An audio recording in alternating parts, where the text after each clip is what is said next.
This is the last video of adverbs. इसमें से हर बार frequently error आती है। इन्वर्जन है क्या? क्या है इन्वर्जन? क्या सर आप बताना चाहोगे वो कौन कौन से कंजंक्शंस होते हैं, कौन कौन से एडवर्ब्स होते हैं जिससे फ्रिक्वेंटली इन्वर्जन बनता है? ये जो शब्द आप देख रहे हो ये तीनों का मीनिंग सेम होता है और है ना, जब भी नीदर नॉर से सेंटेंस बनेगा तो वो आपको इसकी चलता है। मैं प्यार करता हूँ तुमसे भी, मतलब और भी रहे होंगे जिससे आप प्यार करते हो, ये याद है। ये सेंटेंस गलत नहीं, लेकिन इसके आंसर में ये सेंटेंस गलत है। इन्वर्जन के ऊपर मैं आपको एक्सरसाइज कराने वाला हूँ। चलो देखते हैं कुछ एक्सरसाइज।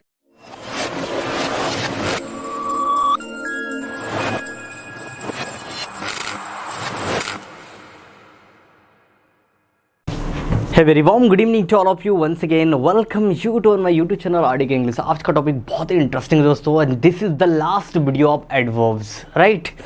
तो दिल थाम के बैठ जाइए और आज हम लोग पढ़ने वाला है बहुत ही इंटरेस्टिंग चैप्टर दोस्तों। इसमें से हर बार फ्रिक्वेंटली एरर आती है, and the today's topic is inversion. Inversion है क्या? क्या है इन्वर्जन? आज इन्वर्जन की बात करने वाले दोस्तों। इससे लगभग 2 या 3 क्वेश्चन हर बार एक्चुअली हर एग्जाम में पूछे जाते हैं, राइट? इन्वर्जन क्या होता है, इसके बाद बताऊं कौन कौन से शब्द होते हैं जिनसे इन्वर्जन बनते हैं, राइट? और किस तरीके से उसको आइडेंटिफाई करके सेंटेंस को करेक्ट किया जा सकता है। तो वीडियो के अंत तक बने रहे। अगर आप इस चैनल पर नए हैं तो आगे बढ़ने से पहले subscribe the channel now and don't forget to click on the bell icon. चलिए शुरुआत करते हैं। इन्वर्जन क्या है? चलो एकदम सिंपल और सरल, एकदम बहुत ही सरल शब्दों में मैं आपको बता दूं इन्वर्जन है क्या। इन्वर्जन कुछ नहीं है दोस्तों, जब सब्जेक्ट से पहले वर्ब आ जाती है तो वो बना लेती है इन्वर्जन। सब्जेक्ट से पहले क्या आ जाती है? वर्ब आ जाती है, चाहे हेल्पिंग वर्ब हो या मेन वर्ब आ जाती है, तो वो क्या बना लेती है भैया? इन्वर्जन बना लेती है। सर कैसे? जैसे मैं आपने बचपन से ऐसे सेंटेंस बनाते होंगे, do I go to market, do I go to market. आपको याद है कि जो हम लोग इंट्रोगेटिव पैटर्न बनाते हैं जहाँ पर हम लोग प्रश्न पूछते हैं, राइट? तो इसमें हेल्पिंग वर्ब आगे जाती है, फिर सब्जेक्ट आ जाता है। तो वो तमाम प्रकार के स्ट्रक्चर, चाहे मॉडल वर्ब्स हो, चाहे टेंसेस हो, चाहे कोई भी वर्ब का फ्रैक्शन हो, और उसमें अगर इंट्रोगेटिव पैटर्न बन रहा है तो वो इन्वर्जन ही है। लेकिन हम उस किस नाम से जानते हैं? इंट्रोगेटिव पैटर्न के नाम से। और उसमें बनता क्या है? इन्वर्जन। इसको बोलते हैं इन्वर्जन। बात समझ में आई? अब यहाँ तो आप आइडेंटिफाई कर लोगे सर ये तो इन्वर्जन है, सब्जेक्ट से पहले हेल्पिंग वर्ब आ गई, इन्वर्जन बना लिया। लेकिन कुछ एडवर्ब्स ऐसे होते हैं दोस्तों जो इन्वर्जन लेके आते हैं, कुछ कंजंक्शंस ऐसे होते हैं जो इन्वर्जन लेके आते हैं, और वहाँ पर बच्चा फंस मरता है। क्या सर आप बताना चाहोगे वो कौन कौन से कंजंक्शंस होते हैं, कौन कौन से एडवर्ब्स होते हैं जिनसे फ्रिक्वेंटली इन्वर्जन बनता है? तो चलिए कुछ एग्जाम्पल से समझते हैं। यहाँ पर मैंने समझाने के लिए बहुत ही बेसिक सी एक्सरसाइज लिखी। Helping verb comes before the subject. Helping verb जो होती है वो सब्जेक्ट से पहले आ जाती है तो क्या बना लेती है? इन्वर्जन बना लेती है। और कहीं कहीं मेन वर्ब भी दिख जाती है। फ्रिक्वेंटली हेल्पिंग वर्ब से ही बनता है इन्वर्जन, राइट? तो हेल्पिंग वर्ब किससे पहले जाती है भैया? सब्जेक्ट से पहले जाती है। किससे पहले जाती है? सब्जेक्ट से पहले जाती है, तो वो क्या बना लेती है? इन्वर्जन बना लेती है, ठीक है ना? उसी को हम लोग क्या बोलते हैं? इन्वर्जन बोलते हैं। जैसे मैंने कुछ सेंटेंस लिखे, आई प्रैक्टिस इंग्लिश ग्रामर। मैं किसकी प्रैक्टिस करता हूँ? इंग्लिश ग्रामर की प्रैक्टिस करता हूँ। अगर इसको मैं नेगेटिव बनाऊँ तो कैसा बनेगा?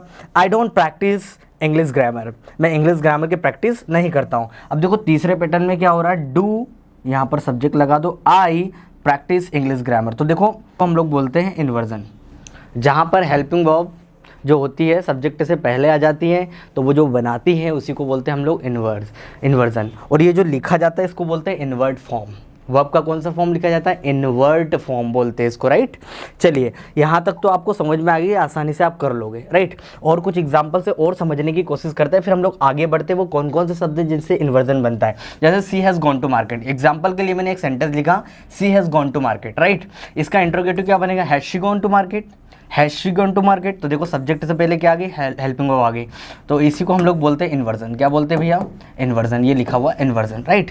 और ये जो लिखना का जो तरीका होता है, सब्जेक्ट से पहले क्या लिखना होता है? सब्जेक्ट से पहले हेल्पिंग वर्ब को लिखना होता है, इसको हम लोग बोलते हैं इन्वर्ट फॉर्म। क्या बोलते हैं? ये हमने वर्ब का कौन सा फॉर्म लिखा भैया? इन्वर्ट फॉर्म लिखा। आई होप मेरा पॉइंट आपको क्लियर हो गया होगा। चलिए थोड़े से और आगे बढ़ते हैं। अगर मैं इसी सेंटेंस को, जो गॉन टू मार्केट वाला जो सेंटेंस है हमारा, इसको थोड़ा सा मॉडिफाई करके अगर मैं ऐसा लिखता हूँ, hardly she had reached there, है ना? हार्डली के साथ भी एक चीज़ और है, ये जो हार्डली आपका एडवर्ब होता है, ठीक है ना? ये जो हार्डली एडवर्ब होता है, ठीक है ना, हार्ड आपका एडजेक्टिव होता है और हार्ड एडवर्ब भी होता है, लेकिन ये जो हार्डली होता है ये नेगेटिव वर्ड होता है, राइट। एडवर्ब का काम करता है, लेकिन ये फ्रीक्वेंसी, एडवर्ब अब क्या है, फ्रीक्वेंसी है, ठीक है ना।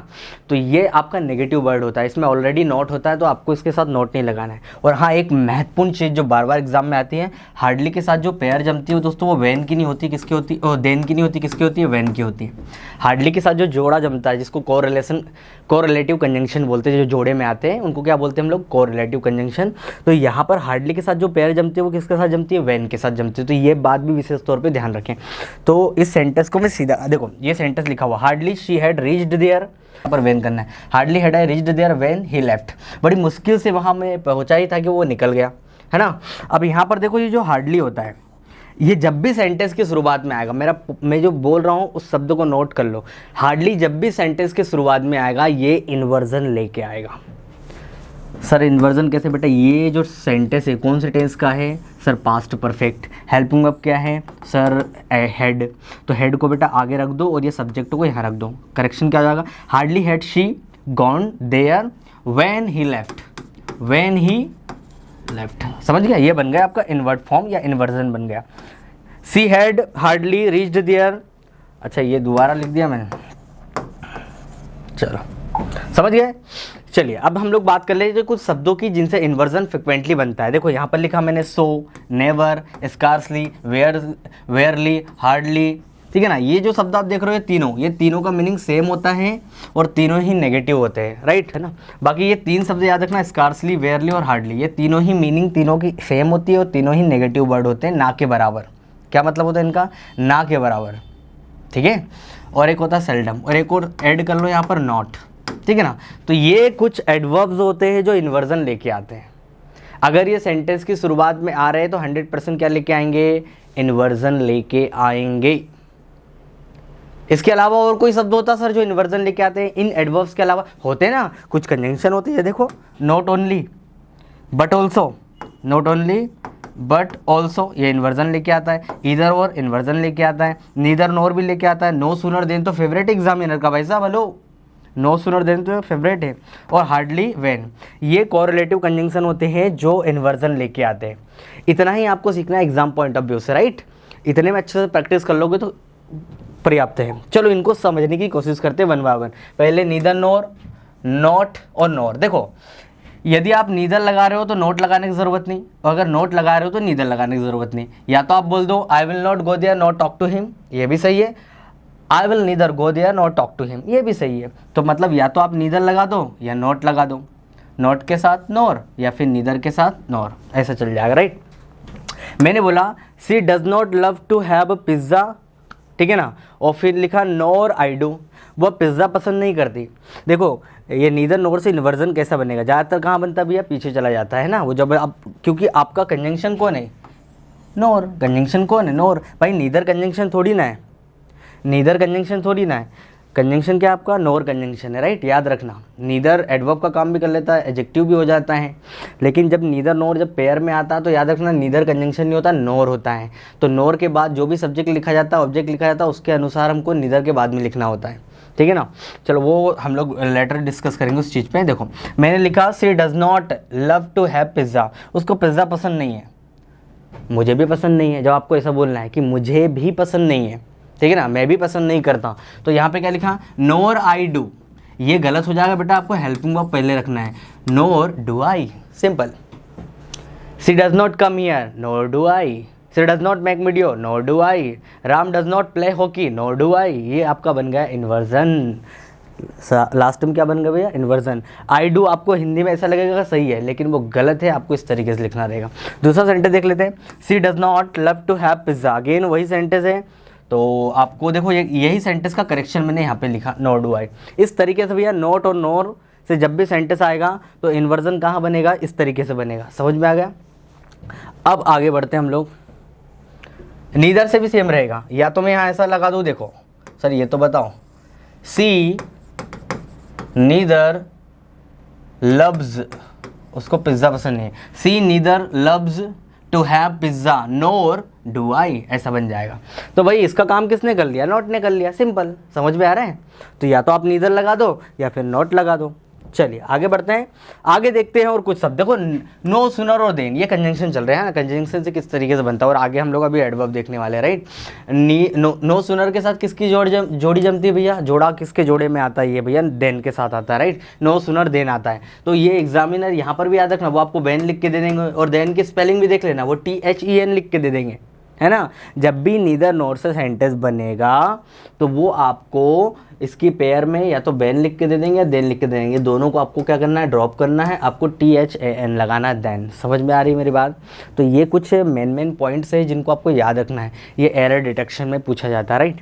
चलो अभी हम लोग इन्वर्जन की बात कर लेते हैं। No sooner I saw my father, भाई नो सुनर कहाँ आया, शुरू में आया, ठीक है ना, इसमें इन्वर्जन शुरू में बनता है। No sooner I saw my father at tea stall then I run away, जैसे ही, इसका मतलब होता है जियो ही त्यों ही।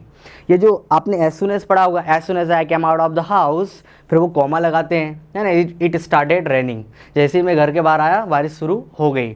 तो no sooner as soon as के स्थान पर आप क्या लगाते हो, नो सुनर, ठीक है ना, क्या लगाते हो, नो सुनर, मीनिंग सेम रहती है।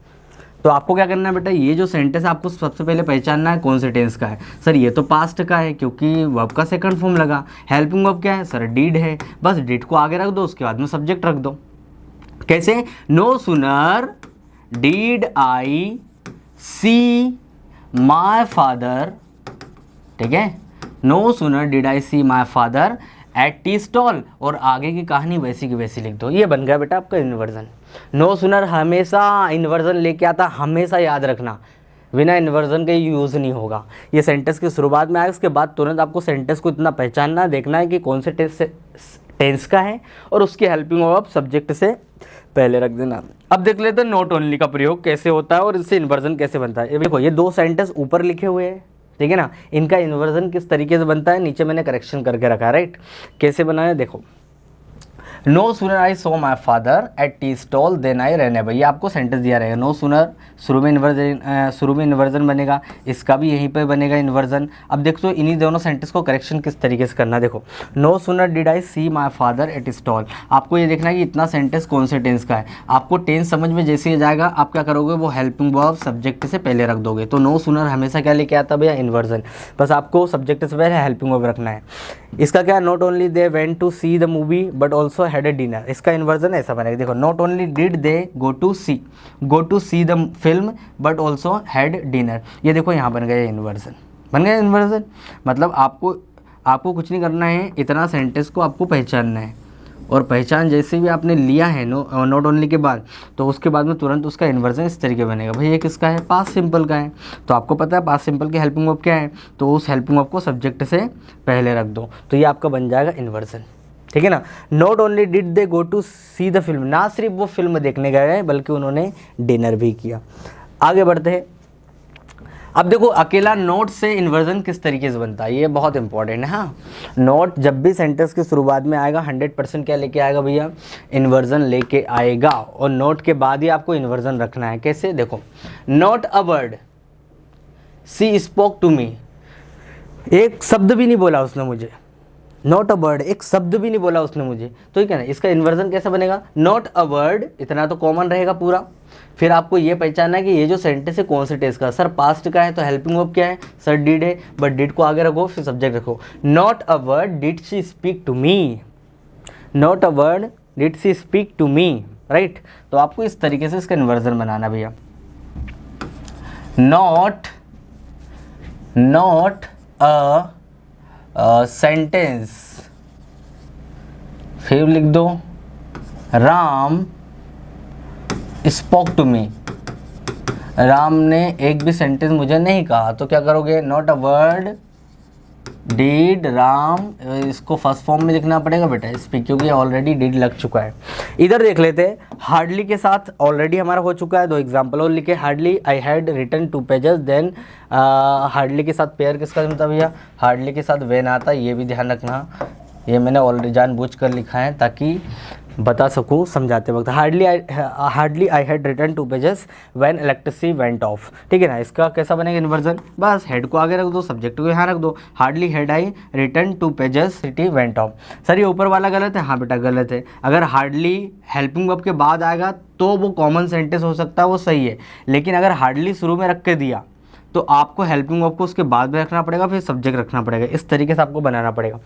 चलिए अब और कुछ, ये छोटा सा मैंने कुछ लिखा है एज अ नॉलेज के तौर पे, आप इसको याद रखें। टू से भी बनता जाता है इन्वर्जन, आगे हम लोग देखेंगे टू से किस तरीके से इन्वर्जन बनेगा। यहाँ पर भी इन्वर्जन ही लिखा हुआ है, राइट। आई लव यू, आपने ये सेंटेंस सुने होंगे अक्सर बोलचाल में। हाँ सर सुने, हम तो अक्सर सुनते रहते हैं। और हम में से लगभग ये मान के चलो 70 से 80% लोग are actually suffering from this disease, love, इसकी बीमारी से पीड़ित है सर। और हम तो बड़े प्रफुल्ल होकर बोलते हैं, किसी ने बोला आई लव यू तो हम बोलते हैं आई लव यू टू, बड़े गर्व से बोलते हैं मैं भी तुमसे प्यार करता हूँ। लेकिन वो जो तुम बोल रहे हो ना वो गलत ही है बेटा, बचपन से गलत बोलते आ रहे हो। तो फिर सर सही क्या होगा, सभी तो बोलते हैं। यही तो चीज़ें कुछ चलन चला आ रहा है और उसको हम लोग फॉलो कर रहे हैं, ठीक। अगर आपसे किसी ने बोला आई लव यू, जरूरी नहीं कोई लड़की बोलेगी, पेरेंट्स भी बोल सकते हैं, आप पेरेंट्स को बोल सकते हो, राइट। पॉजिटिव वे में भी कुछ चीज़ों को ले लिया करो। हेलो हेलो तुमसे बात कर रहा हूँ, पॉजिटिव वे में कुछ चीज़ों को ले लिया करो। आई लव यू, किसी ने आपसे कहा कि मैं तुमसे प्रेम करता हूँ, तो आप इसके आंसर में कभी ना कहें आई लव यू टू। क्यों सर, ऐसा क्यों बेटा? जब आप बोलते हो ना आई मतलब मैं प्यार करता हूँ तुमसे भी, इसका मतलब ये निकलता है मैं प्यार करता हूँ तुमसे भी, मतलब और भी रहे होंगे जिससे आप प्यार करते हो, तो उन्हीं लोगों में से आप भी एक हो। तो मतलब बदतमीजी हो गई है, तो हाँ आपने उसकी बेइज्जती कर दी, ठीक है ना। तो ऐसा नहीं बोलना है, मैं प्यार करता हूँ तुमसे भी, ये गलत है। बोलना क्या पड़ेगा, आई टू लव यू। सर अब ये सही क्यों हो गया बेटा? आप अपने अंदर का जो स्ट्रॉन्ग इमोशन होता ना, जो एक पर्टिकुलर सामने जो बंदा खड़ा है और उसके लिए अगर दिखाना चाहते हो, उसके लिए अगर आप दिखाना चाहते हो, किसी ने बोला आई लव यू और वो जो बंदा है उसके अंदर भी वही इमोशन चल रहा है जो आपके अंदर चल रहा है, और अगर वो उसी मतलब उसी बोल सकते हैं उसी वे में अपनी भावनाओं को वो अगर एक्सप्रेस करे, जो फीलिंग आपके मन में चल रही है, कि वो जो बोलते हैं ना, मैं कैसे डिफाइन करूँ, I can not define this word, जो आपके मन में जो फीलिंग चल रही है किसी के प्रति प्रेम है ना, आपके मन में किसी के प्रति क्या प्रेम है, तो वो जो फीलिंग है सामने वाला बंदा भी वैसे ही महसूस कर रहा है, तो बोलो आई टू लव यू। क्या बोलोगे? मैं भी करता हूं तुमसे प्रेम, ये करेक्ट हो जाएगा। तो ये गलत हो जाएगा। देखो ये सेंटेंस गलत नहीं है, नहीं तो सर बोलो अरे सर सेंटेंस गलत नहीं है, I love you too sentence गलत नहीं है, लेकिन इसके आंसर में ये सेंटेंस गलत है। मेरा पॉइंट क्लियर हो रहा है? ये सेंटेंस गलत नहीं है। इसके जैसे मैंने बोला किसी ने बोल दिया कि भैया आई लव इंडिया, तो किसी ने बोला आई लव इंडिया टू। अब सही है भाई, इतनी सारी कंट्री है, उनमें से इंडिया भी एक कंट्री है, उससे वो बंदा प्रेम कर रहा है, अब सही है इसका मतलब। लेकिन कोई जो बंदा है उसके लिए तो पर्टिकुलर एक ही व्यक्ति के लिए आपकी फीलिंग रहेगी ना यार, ये तो बदतमीज हो जाएगी। तो ये याद रखना, ये सेंटेंस गलत नहीं है, लेकिन इसके आंसर में ये सेंटेंस गलत है। तो इसके आंसर में करेक्ट सेंटेंस क्या हो जाएगा, ये वाला। आई होप मेरा एक छोटी सी जानकारी लिमिटेड बुद्धि से आपको समझ में आई होगी। आगे बढ़ते हैं। चलिए अब देखते हैं हमारा जो टू है, TOO, ये किस तरीके से इन्वर्जन लेता है। देखो टू के बाद में आप क्या रखते हो, एडजेक्टिव रखते हो। हाँ सर रखते हैं, या तो एडवर्ब भी आ सकता है, हाँ ठीक है सर। उसके बाद में आपका सब्जेक्ट लिखना है, फिर वर्ब लिखना है। सर एग्जाम्पल से समझाओ। एग्जाम्पल देखो, टू टायर्ड, बहुत थका हुआ था। अब यहाँ पे आएगा I was to go to the party, मैं बहुत थका हुआ था, मुझे पार्टी में जाना था, है ना।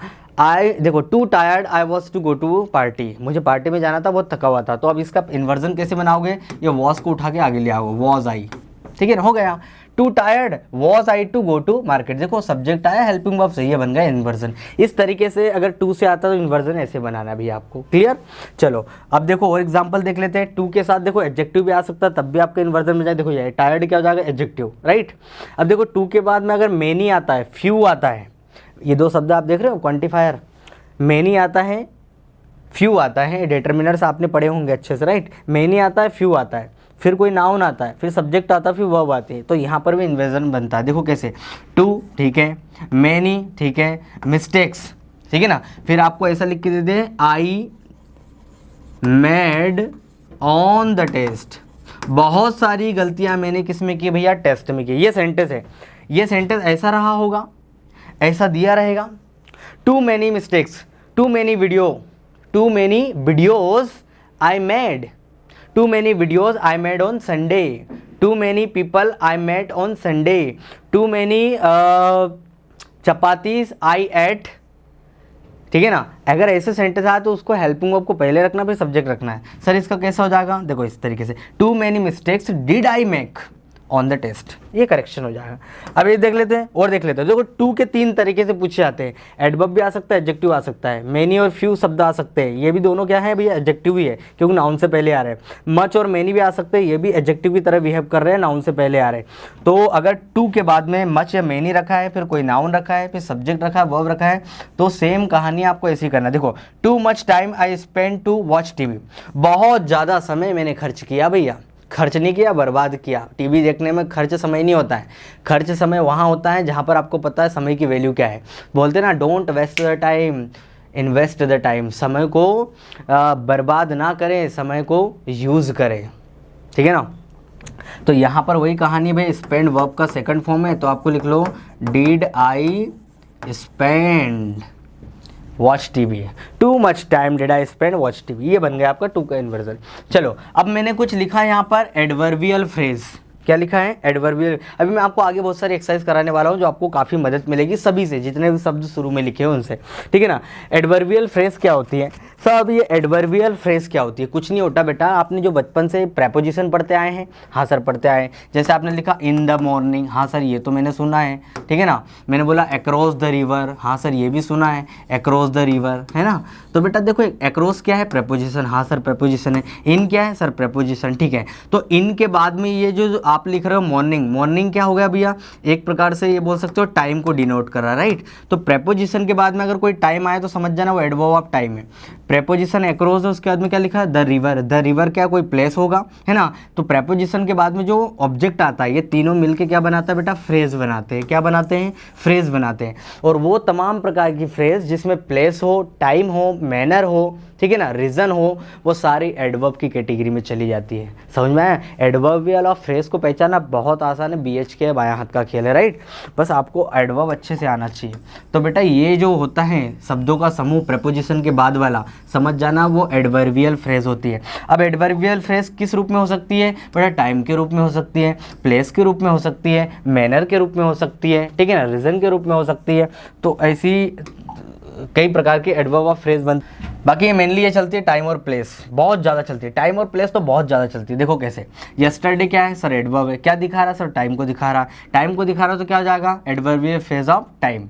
Yesterday I went to the store, ठीक है। अगर आप ऐसा सेंटेंस बनाते हो, यहाँ पर मैंने कॉमा लगाया, राइट। अगर आप ऐसा सेंटेंस बनाते हो तो ये एक प्रकार से नॉर्मल सेंटेंस की कैटेगरी में चले जाएगा, नॉर्मल ऑर्डर है, कुछ भी चेंज करने की जरूरत नहीं है। लेकिन अगर आप इसका इन्वर्जन बना रहे हो इसी सेंटेंस का, ठीक है ना, देखो अब एक तो नॉर्मल सेंटेंस हो जाएगा और एक इन्वर्जन फॉर्म कैसा होगा। देखो यहाँ से कॉमा हट गया, यहाँ पर यस्टरडे आ गया, yesterday came the news, yesterday came the news. जैसे आपने 2 शब्द सुने होंगे हियर और देयर, इनसे भी इन्वर्जन बनता है। कैसे, here, here comes the train, here comes the train, लो ट्रेन आ गई। हियर कम्स यू, लो तुम आ गए। हियर कम्स द बस, लो बस आ गई। अगर आप हियर के बाद में ऐसा रखते हो, हियर द बस कम्स, तो ये गलत हो जाएगा। आपको रखना का here comes the bus. Here और देयर के बाद में तुरंत आपको वर्ब रखना पड़ेगा, ये भी दोनों इन्वर्जन बनाते हैं, राइट। तो ये वाला भैया आपको कौन सा फॉर्म हो जाएगा, inversion form. Here came the news, इस तरीके से, ये नॉर्मल सेंटेंस है, ये नॉर्मल सेंटेंस है। लेकिन यहाँ पर क्या बन रहा है भैया, इन्वर्जन बन रहा है, क्योंकि मैंने इसके बाद में क्या रखा, सीधा वर्ब रखा। अब देखो एडवर्बियल फ्रेज ऑफ प्लेस किस तरीके से होगी। Here is the book, normal order है, हियर इज द बुक, क्योंकि हियर के बाद में क्या रखी, हेल्पिंग वर्ब रखी, ठीक है सर रखी है। फिर उसके बाद में क्या रखा, वर्ब, इसको नॉर्मल सेंटेंस आप बोलोगे, राइट।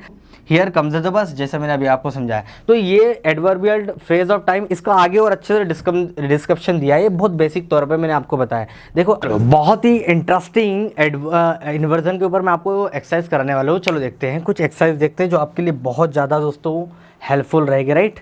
इन्वर्जन के ऊपर बेस्ड एक्सरसाइज। सबसे पहले ये देख लो जरा फटाफट इसको किस तरीके से सॉल्व करना है। अभी हम लोगों ने कुछ कॉन्सेप्ट पढ़े और कुछ छूट गए तो यहाँ पर कवर हो जाएंगे, राइट। देखो, rarely I see such a beautiful sunset, है ना, रेयरली, बड़ी मुश्किल से ही मैंने ऐसा कोई सनसेट देखा है। तो इसको आपको क्या समझना है भैया, आपको इसको क्या करना है, इन्वर्जन फॉर्म लिखना है। इन्वर्जन फॉर्म कैसे लिखोगे सर, आप एक काम करो, ये जो सेंटेंस है इसको मेरे को पहचानना है कौन से टेंस का, आई सी, मतलब इंडेफिनिट टेंस का है, तो do I see such a beautiful sunset, ये बन गया आपका इन्वर्जन फॉर्म, राइट। इसका seldom dash she speaks about her, ये सारे शब्द शुरू में आएंगे तो इन्वर्जन लेके आएंगे। अगर ऐसा रखा है आई रेयरली, भैया इधर देख लो, अगर किसी को कंफ्यूजन हो, रेयरली गो देयर, तो आपको इन्वर्जन बनाने की कोई ज़रूरत नहीं, सेंटेंस सही है, नॉर्मल सेंटेंस है, सेंटेंस बिल्कुल सही है। लेकिन अगर यही शुरू में रखे सबके सब भाई साहब, तो इनका इन्वर्जन आपको लिखना पड़ेगा, इन्वर्जन फॉर्म में ही आएंगे। आई होप मेरा पॉइंट आपको क्लियर हो रहा होगा। अगर कोई भी कंफ्यूजन नहीं, you can seldom she speaks about her post. अब आपको जानना है कि भैया ये जो सेंटेंस है कौन से टेंस का है, इंडेफिनिट टेंस का है, तो लगाओ डज, फिर लगाओ शी, इसको हटाओ, ठीक है। इधर never dash I have tested such a delicious food, क्या करोगे, जो लगा ना बेटा यहाँ पर ये हैव रखा है ना, तो आप करोगे हैव आई टेस्टेड, ठीक है ना। Never have I tasted such a delicious food, that is correct, right. इधर बताओ फोर्थ वाला, hardly, hardly dash I had arrived when the party, simple, क्या रखोगे भैया, हैड आई, है ना, इसको हटा दो, हार्डली हैड आई। चलो और एक्सरसाइज देखो, बस करते जाओ तुम, तो बस प्रैक्टिस कर लो अच्छी बेटा, बढ़िया काम हो जाएगा तुम्हारा, इन्वर्जन में कोई दिक्कत नहीं होगी, राइट। इतना वादा रहा आपसे, 2-4 सेंटेंस नहीं, काफ़ी एक्सरसाइज करा रहा हूँ, है ना, ये थोड़ा टेढ़ा लग रहा है मेरे को। चलो इसमें बताओ, only then realize the importance of his time, तो ओनली देन, तो यहाँ पर आप करोगे डीड, क्योंकि सेकंड फॉर्म लगा है, तो आपको इस तरीके से लिखना पड़ेगा, ओनली देन डीड आई, और ये फर्स्ट फॉर्म हो जाएगा भैया, realize the importance of time, very good, ठीक है ना। अगला देखो, करो इसको जरा, ओनली देन, अगेन आपको अंडरस्टूड लगा है, मतलब वर्ब की सेकंड फॉर्म है, तो क्या जाएगा, डीड और शी, है ना, ओनली देन डीड शी, फिर इसको करना पड़ेगा आपको, understand the true meaning of love. इधर देखो, only days I have known him for a few month, ठीक है ना, तो यहाँ पर हैव लिखा है, तो हैव को आगे करो, आई यहाँ लिखो, और कहानी आपकी खत्म, इस सेंटेंस की कहानी खत्म। Only have I known him for a few months. इधर देखो, only she has been working hard for years, तो यहाँ पर हैज़ लिखा हुआ है, तो क्या करोगे, has she been working hard for years. चलो इधर देखो, ये तो हो गया हमारा, है ना, नहीं हुआ, ओके फाइन। और देखो exercise, only, not only I am tired but also hungry, देखो नॉट ओनली से इन्वर्जन कैसा बनता है, ठीक है ना, तो आपको यहाँ पर लगाना भैया डीड, और not only did I tired but also hungry, बेटा देखो बट ऑल्सो के बाद में क्या है, हंग्री, कैसा है, एडजेक्टिव, भूखा, टायर्ड भी क्या है, एडजेक्टिव, तो आपको not only did I not only did I tired, ना सिर्फ मतलब मैं ना सिर्फ थका हूँ बल्कि क्या हूँ, हंग्री भी हूँ, इस तरीके से आपको बनाना पड़ेगा, राइट। ये एडजेक्टिव है, वर्ब नहीं है, हाँ, कैसा हूँ, थका हुआ हूँ ना। Not only dash she has intelligent but also beautiful, क्या करना पड़ेगा, नॉट ओनली, आपको देखना पड़ेगा ये सेंटेंस कौन सा है, यहाँ पर इज लिखा है, not only she is intelligent but also beautiful, तो not only is she beautiful but also intelligent, ये बन गया आपका एडवर्ब, राइट। फिर यहाँ से इसको काटना पड़ेगा, not only dash I have been studying for hours but also practising,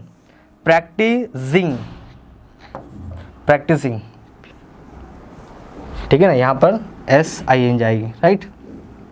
अब देखो यहाँ पर क्या करना है, हैव रखा है, तो आपको हैव को आगे लाना है बेटा, आई को यहाँ रखना है, इसको हटाओ, not only have I been studying for hours but also practising, right. इधर देखो, not only does she has great singer but also a talented actress, क्या करोगे भैया, इज शी, क्योंकि यहाँ पर क्या लिखा है, इज, इसको हटाओ, not only is she a great singer but also, हाँ।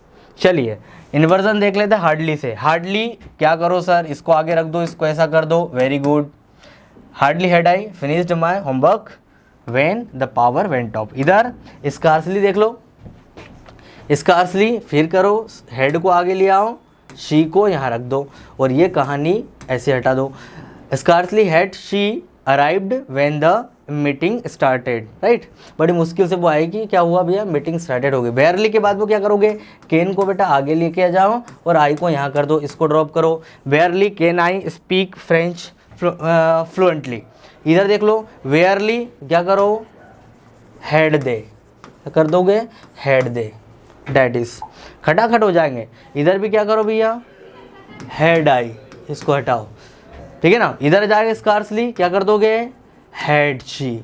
बस आपको कुछ नहीं करना है, हेल्पिंग वर्ब पहले रखना सब्जेक्ट से, ठीक है।